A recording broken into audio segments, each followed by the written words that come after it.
আন্দোলন করার, মানে যখনই হরতালটাকে কই হে দেশ গেল গুল্লাই গেল আমুক গেল, অথচ এগুলো অবশ্য বলে আমি আমি আমি আপনার সাথে এগ্রি করি। বেশ আমাদের এটা বিরতি নিতে হচ্ছে। ডক্টর সাদ্দাত আপনি কি কিছু আমি বলতে চাচ্ছিলাম খুব সংক্ষেপে ওই 96 সনের নির্বাচনের পর বেগম জিয়া প্রেস ক্লাবে বলেছিল জি যে আমরা মোটামুটি ভাবে এই ধারাবাহিকতার রক্ষার জন্য ইয়ে করেছি, কিন্তু 18 তারিখে জি সাইফুর রহমান সাহেব মৌলভীবাজার থেকে এসে ওনারা বললেন যে না ভালো নির্বাচন হয়েছে, আগে আমাদেরকে ভোট দিতে পারে না, আমি আসছি কিসের আবার। উনি কিন্তু সাইফুর রহমান সাহেব বলেছিলেন, এবং সাইফুর রহমান একটা হোটেলও উনি জার্মান মিনিস্টারকে ব্রিফ করেছিলেন, বলছে যে খুব ভালো নির্বাচন হয়েছে, আর কিছুর দরকার নাই।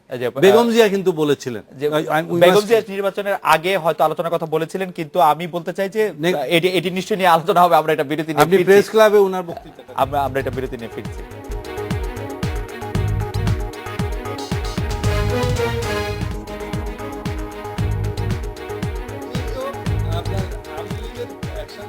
ফিরে এলাম আজকের বাংলাদেশে।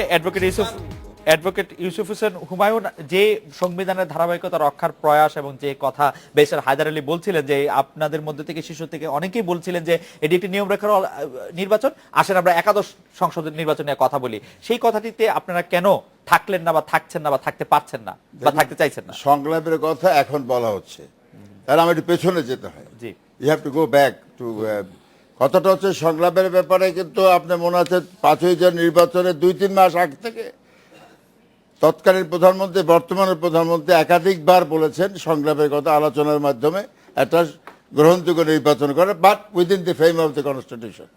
রাষ্ট্রপতির কাছে পর্যন্ত যাওয়া হয়েছে, আমরা সবাই জানি, আমি সংক্ষেপে বলছি। সেখানে কিন্তু আমরা এটুকু লাস্ট যেটা বলতে চাচ্ছি, একদিন টেলিফোন আলাপ হয়েছে, বলছে আপনি কালকে আসেন, উনি বললাম আমি হরতালের জন্য আসতে পারছি না।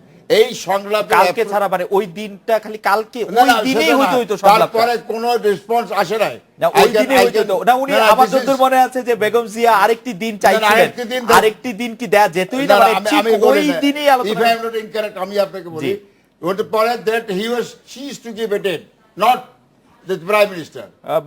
বেগম জিয়া বলেছিলেন যে আগামী দিনটি বাদে যে কোনো দিন আপনি আমাকে ডাকবেন, পরশুদিন আসবো, সি ডিডন্ট সো। না বেগম জিয়া বলেছিলেন যে কোনো দিন আপনি আমাকে ডাকবেন, আমি কালকে আসবো না বলেনি।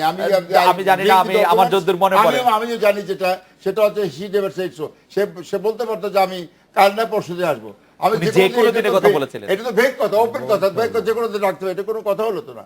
আমার কথা হচ্ছে যেটা, সেটা হচ্ছে যে সংলাপের কথা কিন্তু আমাদের প্রধানমন্ত্রী একাধিকবার বলেছেন, কিন্তু এবং চালানোকে পর্যন্ত আনা হলো, তিনিও চেষ্টা করেছেন, কিন্তু সংলাপ হয়নি। আজকের কেন বলছেন? আমি একটি কথা পরিষ্কার করে বলতে, হায়দার আলী সাহেব উইল বিয়ার মি, উনি বলবেন না, বাট আই নো এখানে বিষয়টা সেখানে না, এখানে সিদ্ধান্তটা আসে ঢাকার থেকে না, বা বেগম খালেদা সিদ্ধান্ত দেন না, সিদ্ধান্তটা আসে লন্ডন থেকে, এটা বাস্তব। এবং আমার মনে আছে যে না, অসুবিধার কথা বলছি না, আসে ওইখান থেকে। কাজে তাদের কোনো কন্ট্রোল নেই পার্টির পলিসি মেকিং, ডিসিশন মেকিং এ। এখান থেকে দাউদ ইব্রাহিমের সাথে একটি সলা পরামর্শ হয় দুবাইতে বসে তারেক রহমানের সাথে। সেখানে যেভাবে ইলেকশন রিজার্ভ করা হবে, সেখানে প্রিন্সিপালটা ছিল এটা, নির্বাচন সেদিনই হবে, আমরা অংশগ্রহণ করবো যেদিন আমরা ক্ষমতা যেতে পারবো। দ্যাটস ওয়াই সেখানে সিদ্ধান্ত ইলেকশন করতে দেওয়া হবে না, নো ম্যাটার হোয়াট। এবং আমরা শুনেছি নির্বাচন আগে করতে দেওয়া হবে না, প্রতিহত করা হবে, জনগণ আসতে দেওয়া, অনেক কিছু শুনেছি। এবং সেই জন্য যা যা করার, মানুষ মারা, গাড়ি পোড়া, সবকিছু, গাছ পোড়া, সবকিছু হয়েছে। আমি শুধু একটি কথা বলতে চাচ্ছি এখানে, তো রিমাইন্ড ইউ, সেটা হচ্ছে যে decision was not to participate election, করবো না, ওইখান থেকে এসছে ইলেকশন আনি। নাও দে আর সাফারিং। তারা আমি বলি আপনাকে, আমি সুপ্রিম কোর্টে আনাগোনা করি, সিনিয়র অ্যাডভোকেটস আছেন যারা বিএনপির শীর্ষস্থানীয়, তারা কিন্তু একান্তে বলেছেন, তারা নিজের পারসেপশন ছিল হয়তো ইলেকশন করলে they would have come out successful, কিন্তু তারা পারেনি because of this wrong decision. কিন্তু বলার উপায় নেই। মধুর সাহেব একটু বইতে একটু লিখে দিয়ে তারপর তো সেটা বাদ দিয়ে দিচ্ছে। কাজে এই অবস্থাটা মাথায় নিয়ে আমাদের আলোচনায় মানে অগ্রসর হতে হবে। সুতরাং এই অবস্থার ভিত্তিতে আপনি যেটা বলছেন, এই অবস্থার ভিতরে উনি যেটা বলছেন, আমি একটা সরাসরি প্রশ্ন করতে চাই অ্যাডভোকেট ইউসুফ হোসেন হুমায়ুন, আমরা একটি সংলাপের দাবিতে অবরুদ্ধ আছি, আমাদেরকে অবরোধ করা হচ্ছে, আপনারা আমাদেরকে আর কতদিন সেই অবরুদ্ধ? সংলাপ কিসের উপর আমি বলি, সংলাপ কেন না, আমি আমার সরল প্রশ্ন হচ্ছে যে আপনি একটু যদি মানে এই উত্তর দিতেন যে আমরা কি যতদিন পর্যন্ত বিএনপি অবরোধ না তুলবে ততদিন পর্যন্ত আপনারা সংলাপ করবেন না, সেটা বুঝতে পারছি, আমরা কি এরকম অবরোধ? আমি সেটা বলি না, আমি বলতে চাই অন্যভাবে। আমার প্রশ্ন হচ্ছে যে কথা হচ্ছে আপনাদের সংলাপ পূর্ব সত্য দিয়ে আছে। পূর্ব সত্যতে কোনো ডায়লগ হয় না, সংলাপ হয় না। পূর্ব সত্য আপনি কি? এইমাত্র যে টেলিফোন আলাপটির কথা বললেন, সেই টেলিফোন আলাপটির মধ্যেও পূর্ব শর্ত ছিল কনস্টিটিউশনাল ফ্রেমওয়ার্ক মাথায় রেখেই করতে হবে। না, পূর্ব সত্য বলেছে, কিন্তু আমরা বলছি আসেন কথা বলি। কিন্তু আমি বলতে যে এখন যেটা বলা হচ্ছে প্রেজেন্টলি, সেটা হচ্ছে যে সকল দলের অংশগ্রহণমূলক একটি নির্বাচন দেওয়ার কথা। সেই পূর্ব সত্যতে কিন্তু আলোচনা হবে না। আপনি ডেভেলপমেন্টের কথা বলেন, আপনি সার্বিক উন্নয়নের কথা বলেন, how to grow for development process বলেন, বা ফরেন পলিসি বলেন, টোটাল প্যাকেজ আলোচনা হতে পারে। ডক্টর সাদাত, আমি যদি আপনার কাছে খুব মানে সংক্ষেপে জানতে চাই যে দেশে এই গণতন্ত্র সুশাসন নিশ্চিত করতে এই মুহূর্তে যারা দুই দলের বাইরে আছে, যাদেরকে আমরা নাগরিক সমাজ, সিভিল সোসাইটি, নানা রকম কথাবার্তা বলি, সাংবাদিক, তারা আসলে কতটা ভূমিকা রাখছে বলে আপনি মনে করেন? তারা ভূমিকা রাখছেন না এখনো ভালো। তারা ওই সব আপনি যেরকম এতক্ষণ বলেন আমরা কতদিন বসে থাকবো, আমরা কতদিন অবরুদ্ধ থাকবো, তো তারাও এরকম যে আমরা অবরুদ্ধ থাকছি, এটা খারাপ জিনিস। দুইজনে মাথা কুড়ে মরছে, এরা বলছে যে এটা খুব অন্যায় হচ্ছে এভাবে ওনাকে ধরে রাখা, এবং ওনারা বলছেন না আমরা এ করবো না, কিন্তু তারা রাখছেন না। রাখতে হবে।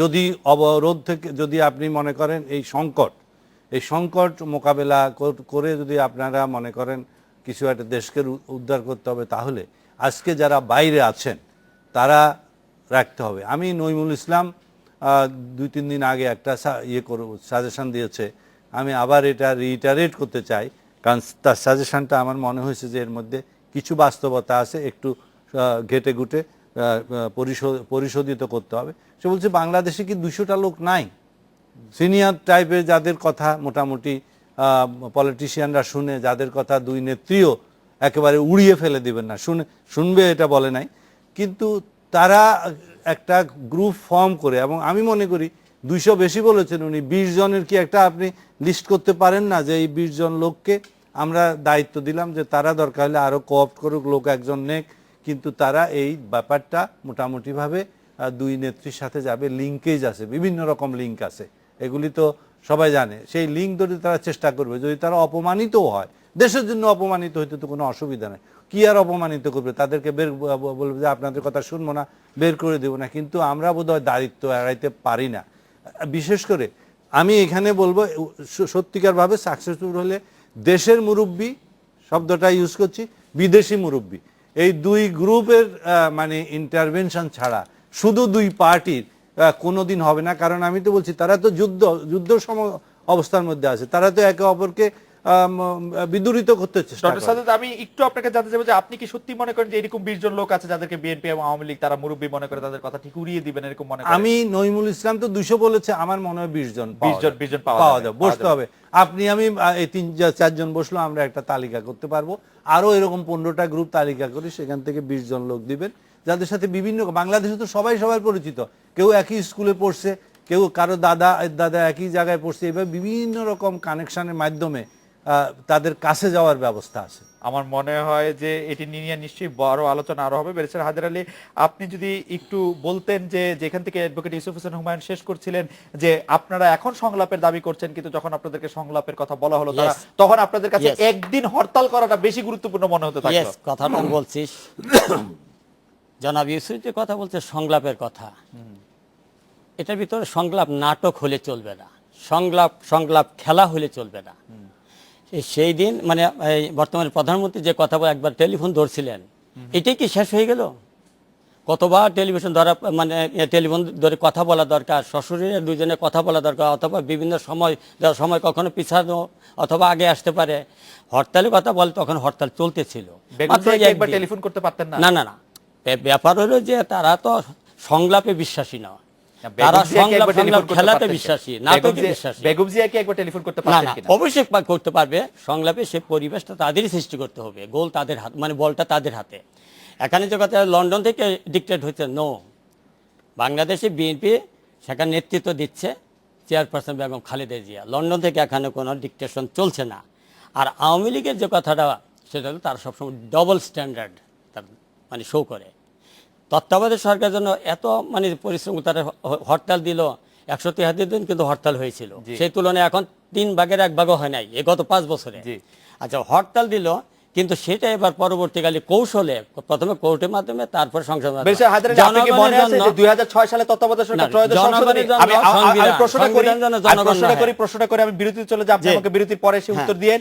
সেটা হচ্ছে ত্রয়োদশ সংশোধনী সংবিধানে বহাল থাকা অবস্থায় রাষ্ট্রপতি ইয়াজউদ্দিন আহমেদকে তত্ত্বাবধায়ক সরকারের প্রধান উপদেষ্টার দায়িত্ব নিতে হয়েছিল ত্রয়োদশ সংশোধনী থাকা অবস্থাতেই।